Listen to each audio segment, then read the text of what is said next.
Welcome to the Perrysburg Podcast, episode 70. I am your host and Perrysburg resident, Kim Newlove. This is an informational podcast for prospective, new, and current Perrysburg, Ohio residents. We talk about what's in Perrysburg and why people like to live here. Our website is perrysburgpodcast.com. Tim Polakowski from Monarch Grief Center in Perrysburg is my guest today. I met Tim through Alice Buehrle. Alice Buehrle was my guest on episode 18. Episode 18, by the way, was about the Norma Stark Memory Garden and Labyrinth. Tim and I met at the annual celebration at the Garden and Labyrinth in June 2024. Thank you, Alice, for that introduction. I have passed by the Monarch Grief Center many times on foot during the Perrysburg Farmers Market on Thursdays from May through October.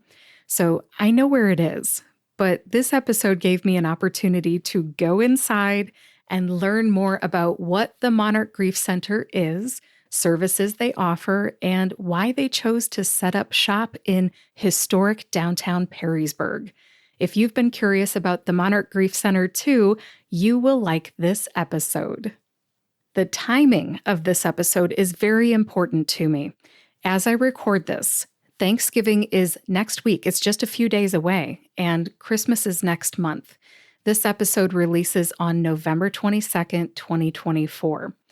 The holidays can be really hard for people who are grieving, especially those who are facing an upcoming loss or they've recently lost someone. So if you know someone who might need grief counseling, please share this episode with them. Next, I'll give you some background information about Monarch Grief Center and Tim Polakowski. Then I'll share our interview. Monarch Grief Center is a private, nonprofit grief center located in historic downtown Perrysburg. The address is 314 Louisiana Avenue. Even though it's in historic downtown Perrysburg, Monarch Grief Center serves all of Northwest Ohio. They provide centralized, professional, and specialized grief support services. This includes individual grief counseling, specialized support groups, and community outreach and education. Monarch tries not to let finances be the barrier for services that individuals want and need, so financial assistance is available to anyone needing it. Their website is monarchgriefcenter.org.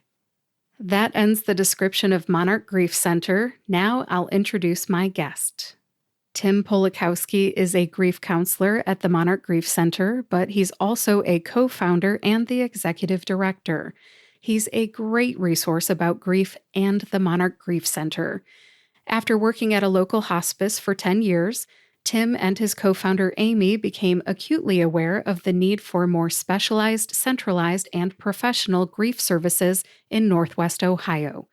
Tim's passion for social work, death and dying, and leadership have culminated in what he now considers his highest calling.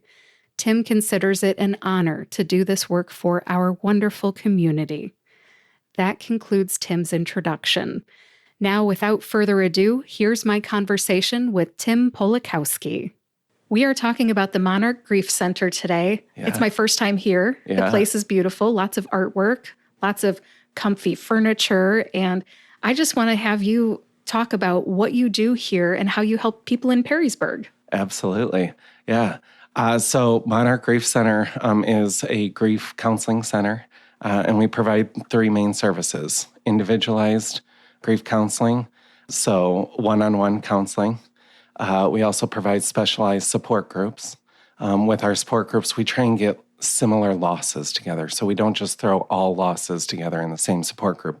We break it down by the relationship of the person you lost to, whether it was spousal loss or a child or a parent or a sibling, and phase of life, even later life and younger life, because that makes a difference too.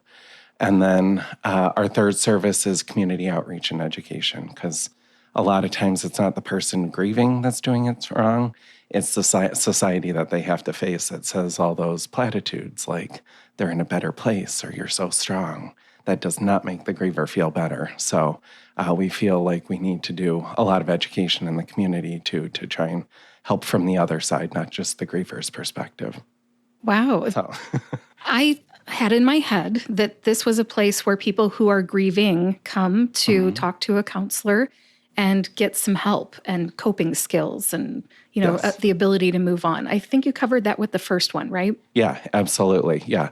And we do feel that grief counseling is a little bit different than general counseling. Just like in the medical field, if you have a heart issue, you go see a cardiologist. We feel like if, in our arena, if you're experiencing grief, come to a grief specialist or someone specialized in grief to help you because, sometimes we get comments that people who are used to working with counselors who are used to working with depression and anxiety, they're trying to fix it.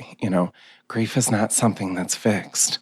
You don't fix grief, and that's what a lot of people come in like. How do I fix this? How do I get over it? It's not really a matter of that.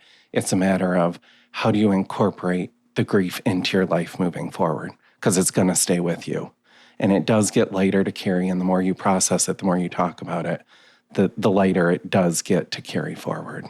I've never been through grief counseling, right? But one of the things I think about is I've had so many losses in my life. I just lost one of my good friends in June. Her name's Asha, and she's my age. And that scared me. She's 45. She died when she was 45. Wow. We were supposed to turn 46 together within weeks of each other. We'd known each other for years. And then suddenly, heart attack, dead, leaves 2 kids and a husband behind. I don't know how to move on with something like that. So for something like that, that would be a one-on-one grief situation, right? Where I would have counseling one-on-one with a counselor. Yes. Yeah. Okay, thank you. But then you also mentioned group counseling. So all of my friends that knew Asha are all across the United States. Yeah. So I can imagine that you wouldn't necessarily do that, would you? Like get all of us across the country together? We could. I mean, we are open to any idea that people reach out to us for. So sometimes we do have whole families with adult children come in together and we kind of facilitate family meetings. We have yet to do a group of friends come together, but I don't think that's a terrible idea, right? Because a lot of people, you have a good friend group of 5, 6 people, and if one of them dies unexpectedly, talk about changing the whole dynamics, right, of the group. And you can't get together and talk without crying anymore, And sometimes it's hard to talk to each other, even no matter how open you want to be. You don't know what questions to ask. You don't know what to say. And sometimes having a third party from the outside where the group can talk to really helps and ask some of those difficult questions like, what were they like? I mean, just that question, all 4 or 5 of you would tell me different versions, and kind of put together the piece. And that's so helpful in grief. I think all of us has lost a family member and just not grieved. We have a showing at a funeral home. We have the cemetery burial. There's all the things. But I feel like there could be this new process that comes to being through just having Monarch Grief Center in Perrysburg, where you go through the process of grieving, possibly with a professional. I feel like we skip the counseling piece completely, and you are bringing that to Perrysburg. This is a new opportunity, I feel like, to recreate the grief process. It's not something private. It's something, you go through the funeral showing, you go through the graveside service, but you can also come to Monarch Grief Center and you can make that part of the process too. Yeah. Would you like to talk about how you work with funeral homes or any other referral places? Yeah. Thank you for bringing that up, because I think a lot of people think that the most acute of the grief is the first couple of weeks through the funeral, through the visitation, and then the weeks after. But honestly, I mean, when you're talking about profound loss, you're talking about the beginning, we say, is 6 to 12 months. And the funeral's done in 2, 3, 4 weeks. And that's when, especially like spousal loss, that's when the house gets quiet. Everyone goes home and then all of a sudden their lives are busy again. Meanwhile, you're sitting in your empty living room without your person. And that's when it starts to hit. So some people do reach out the week after their spouse died. And that's okay. We're happy to help them. Sometimes we say, why don't you get through the funeral, get through hosting family, and then let's touch base again, because that's when it gets really hard.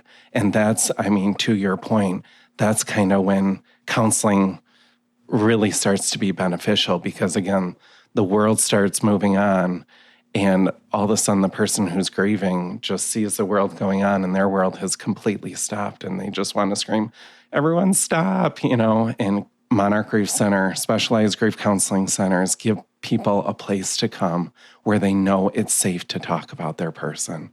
And in some ways that brings that person back to them as close as possible, and just doing that over and over, whether it's week after week or every other week, sometimes monthly, that helps the person adjust to the new life. It's not about getting over grief. It's about adjusting to your new life, whatever that's going to look like. When someone comes for grief counseling, whether it's just an individual one-on-one situation or a group counseling situation, what do you typically see? What is the path? Is it a one-time thing? Is it every month for 6 months? What's the usual? It's different for everyone. Sometimes some people, I'll be honest, sometimes some people come in and, we do 1 or 2 and it's just not right for them and we don't see them again, and that's okay. Some people, it's rare. Some people come in 1 or 2 times and they're like, okay, I think I'm good. That's all I really needed is, some permission that I'm okay, I'm doing okay. And we say, yes, you absolutely are. The more typical journey, I would say, is anywhere from we start usually weekly or every other week. And those are the hardest ones. The first one's the hardest. Honestly, the first phone call is usually the hardest because people don't want to make that phone call. They feel like they're doing something wrong. They have to reach out to grief counseling because they're grieving wrong. When really it's usually they don't have the outlet that they need for it. So it's usually about 6 to 12 months, I would say, and it starts weekly to every other week. And then by the end, it's kind of monthly check-ins. And as we phase out, let's do another one in 2-3 months just to make sure that you really are okay. But some of it depends because holidays can be tough.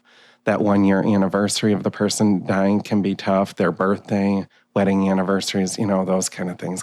And so sometimes they'll come in for checkups or an extra visit, session then. It sounds like it's really an individual thing. Would you agree with that? 100%. Okay. And that's what we say all the time about as universal as grief is, everyone does grief. Everyone does it differently. And Yes. It's very individualized. And that's why, like the 5 stages of grief that Kubler-Ross, that we're grateful that she started the conversation on grief, but that was 50 years ago. There are no stages. Everyone's path is individual.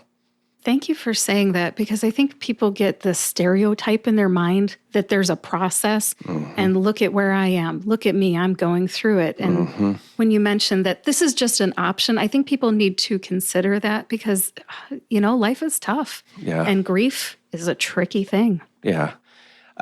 Her stages, there are 5 feelings within grief, but really grief has dozens, if not hundreds of different feelings, right?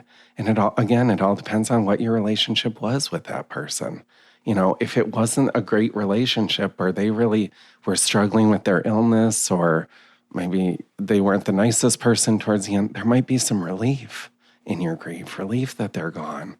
And how can that be that you're relieved that they're gone, right? And then there's guilt that comes along with that, Yeah, it can be I can see very that. tricky. And if you don't have someone to say it out loud to and process it with it all, I say it becomes a hamster wheel in your mind and it just starts spinning out of control and it's hard to stop it. Processing. That's Yeah. a good word, because I think that's what people do. They process their grief in different ways. And I'm one of those people where when I'm in unfamiliar territory, I kind of need a guide with a plan. Yeah. That's just me. I prefer to have somebody kind of acknowledge that I've made that transformation from grieving person to person now just living with grief and moving on, moving forward, and I'm doing it right. Yeah, absolutely. The number of times that clients say, oh, well, I never thought about that until I just said it out loud. And that always, to me, right there is an indicator of then we're on the right path here. right? Because we're finding out new things about ourselves. And had you not had that opportunity, the hamster wheel would have just continued to spin here. Yeah, processing grief and making discoveries. Yeah, Yes. I feel like, I'll tell you, podcasting, some people say that's cheap therapy. Yes. But you get to say stuff out loud that you wouldn't normally verbalize. And then when you listen to the playback, you realize, oh, yeah, that means something. I should really take my own advice or really just acknowledge that that is something that I'm going through or that's a feeling I have. And I appreciate what you just said. Sometimes Absolutely. talking to somebody else is what you need. Yeah.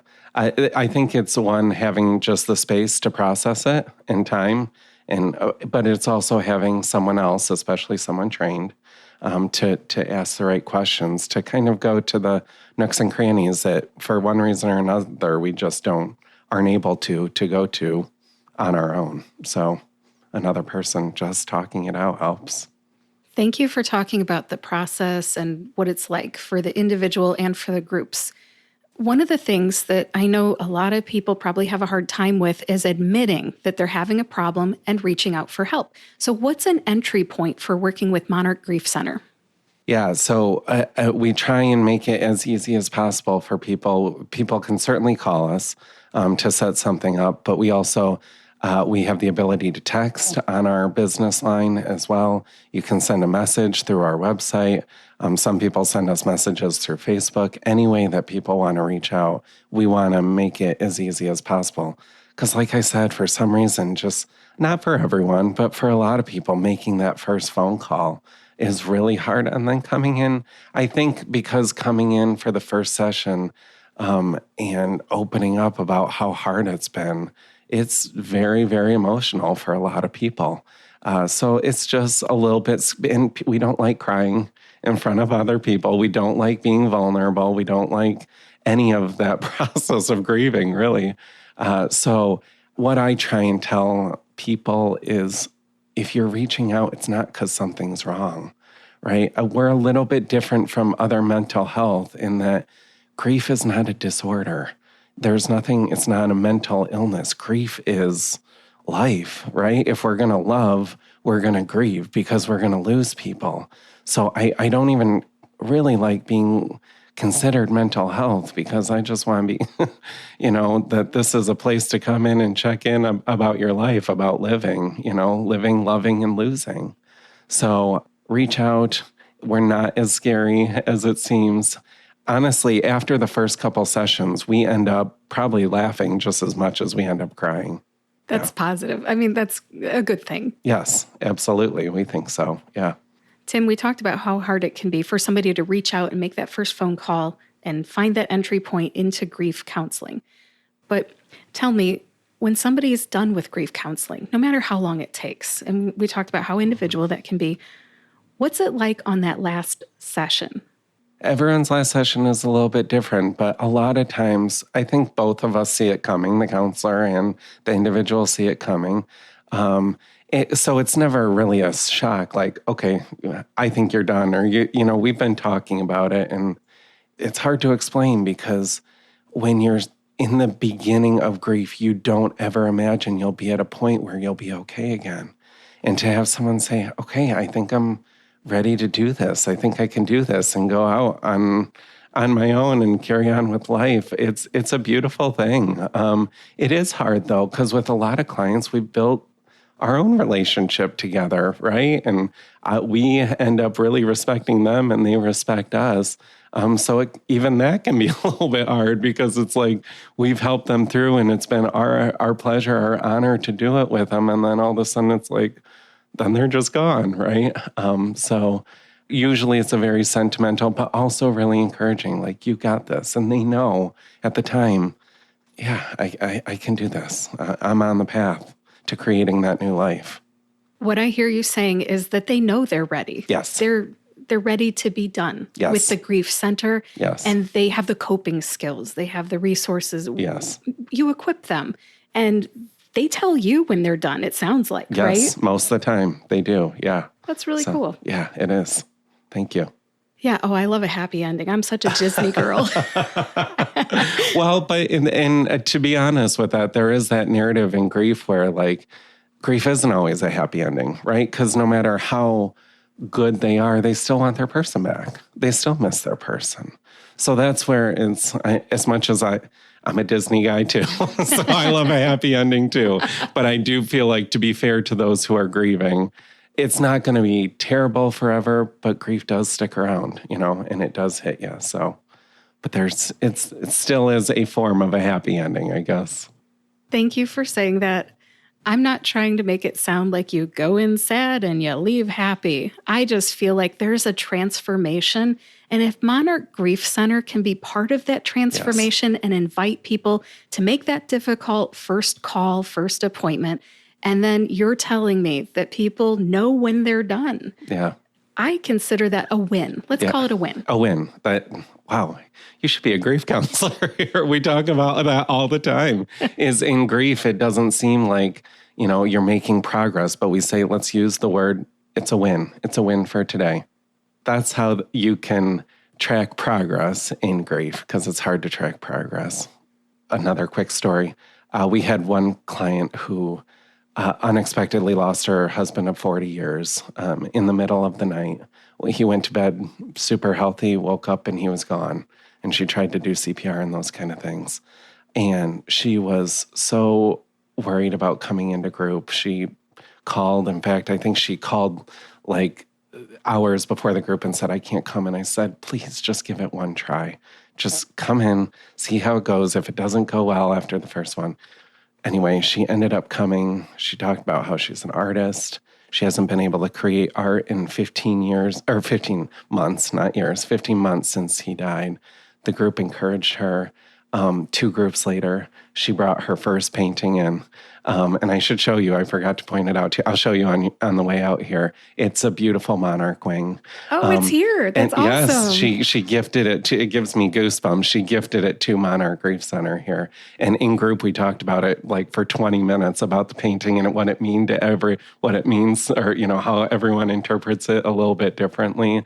And so just 4 groups later, she's smiling when she comes in and she sees that life can be okay again. That is a great story. That story had a happy ending. You got to admit that. It's on its way. Let's hope to a happy ending. Not to say there aren't peaks and valleys still. She'll have rough spots, but we're on our way. Yeah. I like that story and thank you. Let's talk a little bit more about groups. A group could be people that know each other, or could it be people that don't know each other? Yeah, typically what we think of with support groups are people who don't know each other that come in for support. And the benefit of it, group really just is a different process than individual counseling, because no matter how much you feel like the counselor understands you and you go into the nooks and crannies of until you're sitting across the room from someone and they say the exact same thing that's been on your hamster wheel night after night as you can't fall asleep, it's just so validating to be like, I'm not alone, because grief feels so lonely. And it's like, wait, there's a room of 8 other people here who are on the same awful, crazy journey that I'm on, and I'm not doing as bad as I thought I was. So yes, you can do the support group where, or you can, if you have a group of people that want to come in to process the same loss, that can also be very helpful too.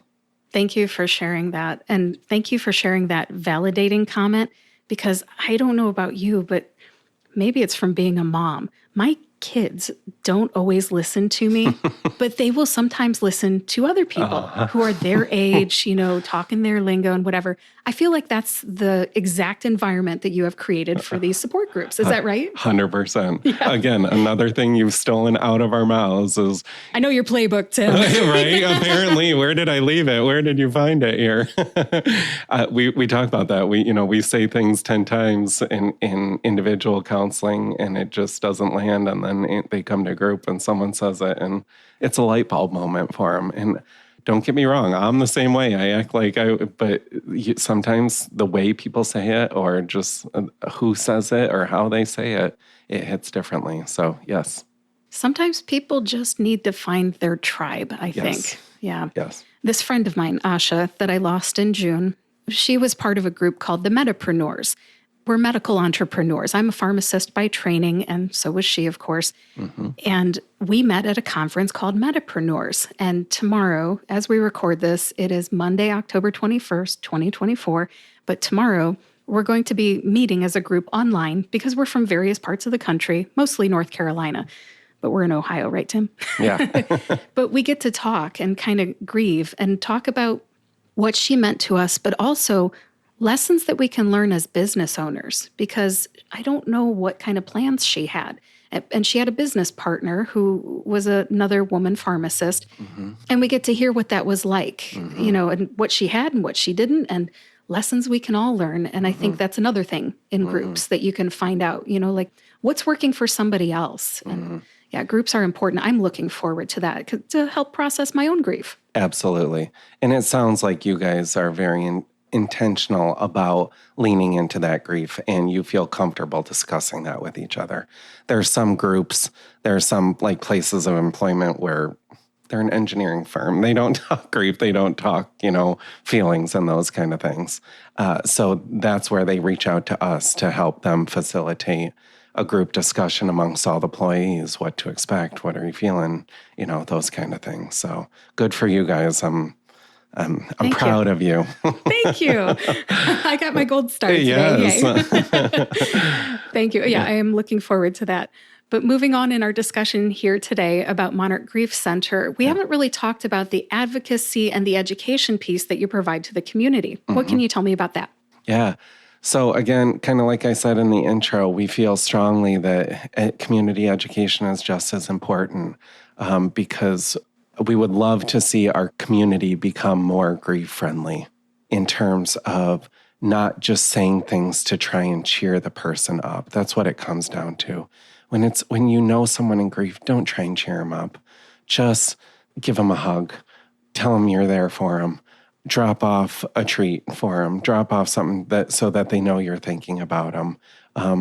Offer to do something that's not, because not everyone wants to talk, but let's say, let's go for a walk, or are you up for going for a walk? Or let's do some gardening together, something like that. So the more that we can get out the message of, please don't necessarily try and cheer them up. Just be there for people in grief as they walk this journey. They will eventually, hopefully, lighten up. If they don't, slide them a card to Monarch Grief Center, and when the time is appropriate. So that's the main gist behind what we're hoping to do with our community education. I don't always know what to say to people who are grieving, and I feel like your comments just now were really helpful. Yeah. Thank you. Yeah. It seems counterintuitive, but I tell people all the time, just say, I'm heartbroken for you. I'm so sad. This is devastating. What words would you use? Instead of, oh, well, you're so strong. They're in a better place. They're not suffering. Those people, trust me, time after time, people come in this office saying, my friend just said this, my brother just said this, even my spouse just said this, and it drives me crazy. That doesn't work for me. I don't care if they're in a better place. I want them here next to me. So instead of trying to do those platitudes, silver lining, just, I'm so sad for you. I'm here. If you ever need to talk, call me, or let's go grab lunch. We don't have to talk about it if you don't want to, or we can if you want to. Thank you. I think that's very helpful to honestly just give people the words. Yes. And not like it's not like we're in a high school play or something like that. And, like those kind of lines. But seriously, sometimes just having the words. I remember being in school and we would do those little, acting things out type of things, like the officer and the kid who's thinking about doing drugs, the DARE program type of a thing. If you just have the words to say to the person who's trying to sell you drugs when you're a kid or something like that, it helps because otherwise kids are caught off guard. I don't know what to say to this. Correct. Same thing with grief. I think just having a few of those kind of scripted lines, because that's what you feel in your heart anyways, it helps it come out the right way. Yes, and it's authentic. It's an authentic response. Absolutely. Yeah, thank you. Now that I know some of the right things to say, can you tell me, where do you provide this education and advocacy out in the community? We will go to any community group that is interested in having us. We have gone to speak at libraries, senior centers, employer groups, schools, anywhere really that will have us. And it's really kind of a conversation to what are they specifically looking for. A lot of times we get called out after a loss, and that's okay.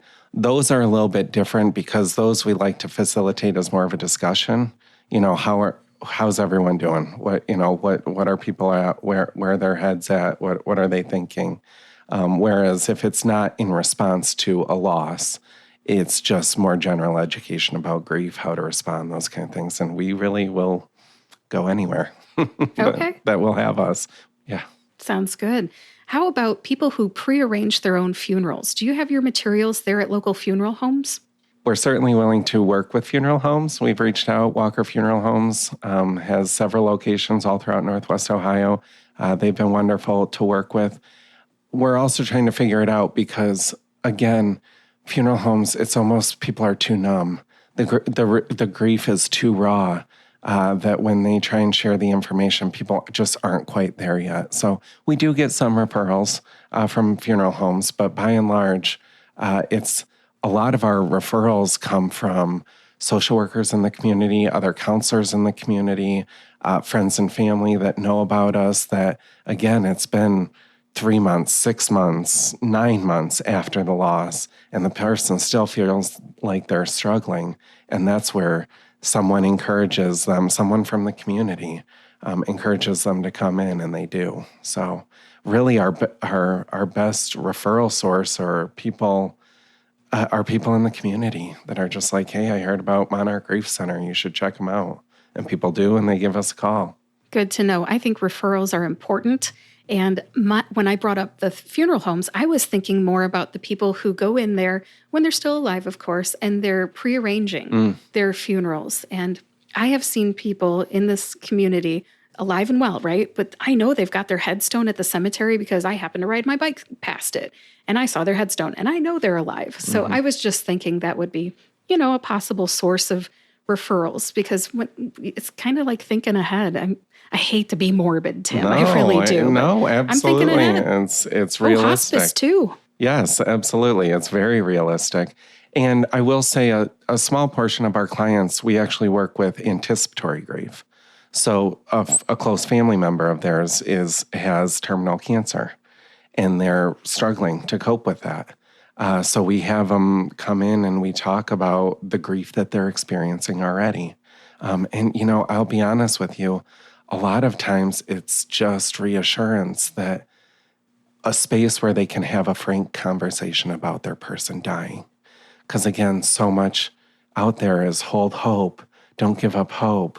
If you pray enough or if you do enough, and I'm not saying prayer can't be very helpful, but that also sets some people up for failure. I'm praying all the time and it's just not working. They're continuing. So it's a frank conversation about, unfortunately, there are medical situations that, we're all going to die, right? And that's some of the conversation too.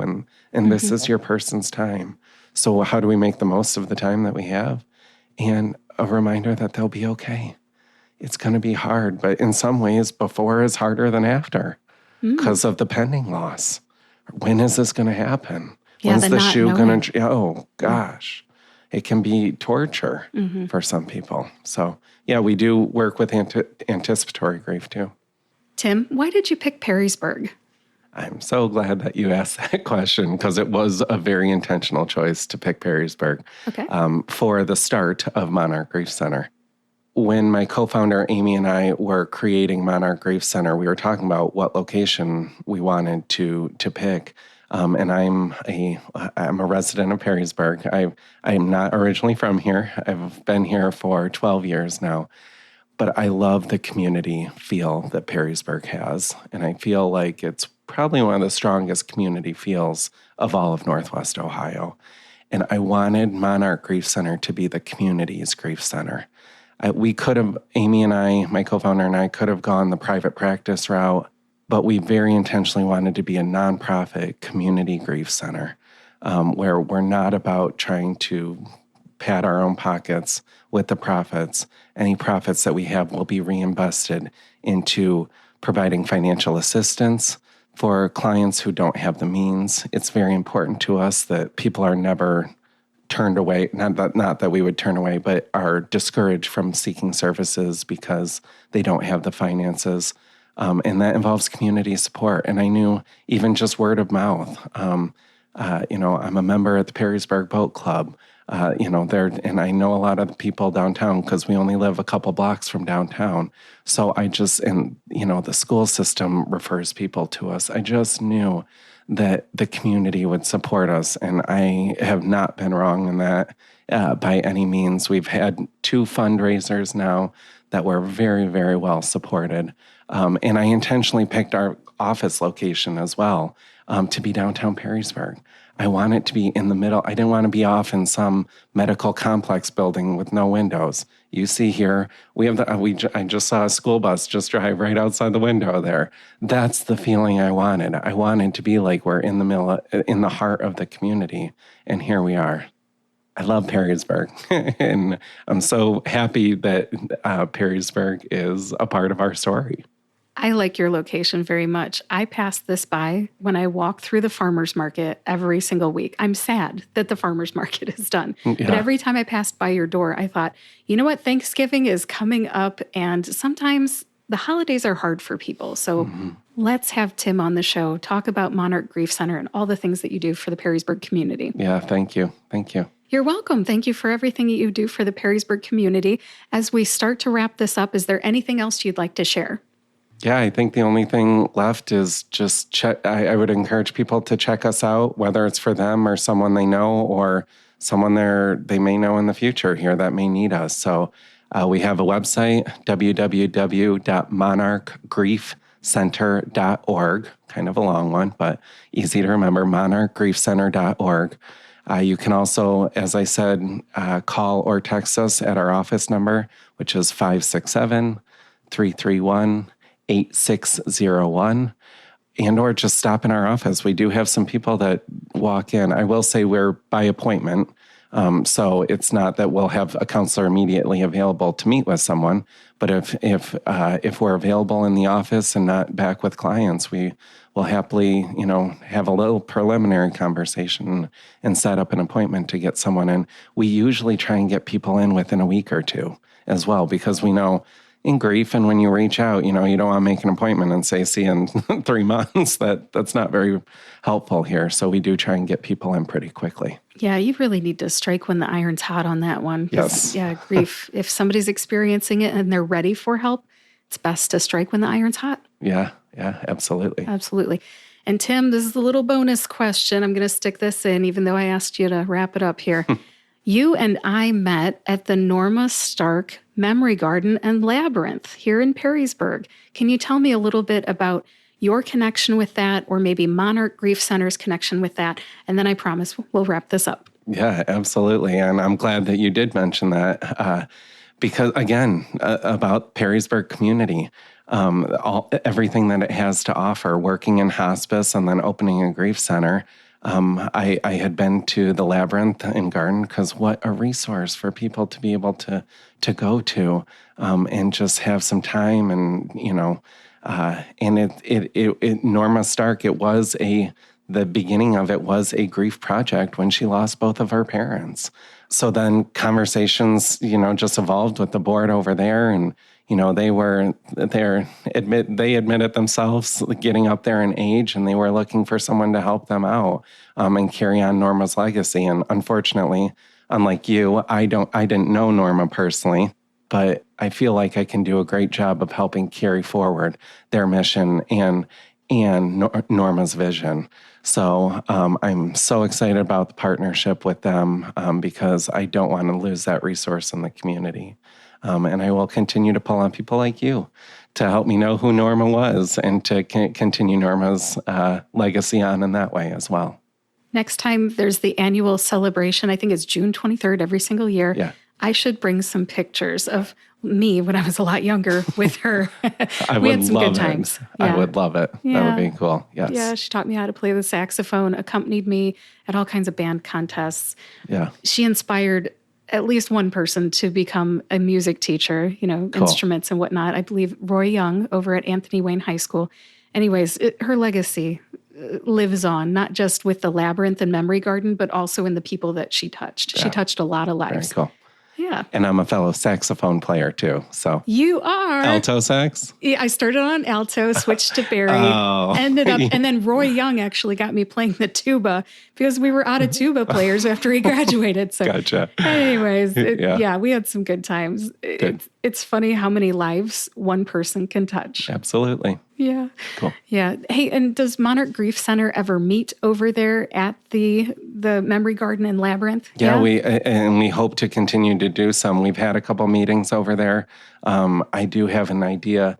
One of the reasons that we called it Monarch Grief Center is because one of the events we wanted to do was a Monarch release.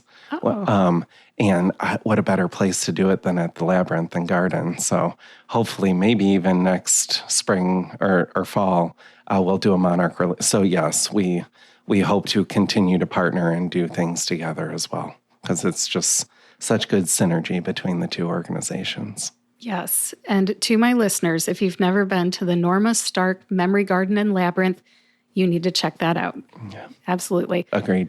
All right, Tim, thank you so much for being here on the Perrysburg podcast. You take care. Thank you for having me. My pleasure.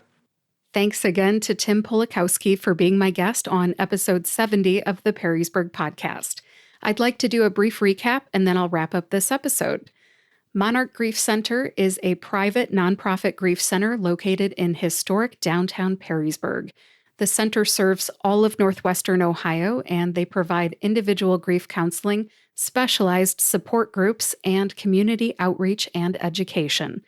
Getting started can be as easy as a text message, a phone call, or an email. Grief is an individual experience, and Tim and his staff are experienced at supporting their clients' individual needs. I appreciate that Tim and his co-founder Amy were intentional about establishing their center here in Perrysburg. We're lucky to have them here. Thank you for all you do, Monarch Grief Center, and thank you for listening to the Perrysburg Podcast, episode 70. Please visit perrysburgpodcast.com to read the show notes. In the show notes, you will find a link to the Monarch Grief Center's website, which is where you can find their address, phone number, and more information. I'll also put a link to episode 18 of the Perrysburg podcast in the show notes. Episode 18 was about the Norma Stark Memory Garden and Labyrinth. That was published around Thanksgiving last year. If you would like to be notified by email each time a new episode of the Perrysburg podcast comes out, go ahead and sign up for the newsletter on the website, perrysburgpodcast.com. I'll email you every week. You can also get out your smartphone right now and subscribe to or follow the Perrysburg podcast on your favorite podcast player and YouTube to get each new episode right when it comes out. Please share this episode with anyone you think might enjoy it or needs to hear about the Monarch Grief Center. I appreciate you listening today. Have a wonderful Thanksgiving, and I will talk to you next Friday.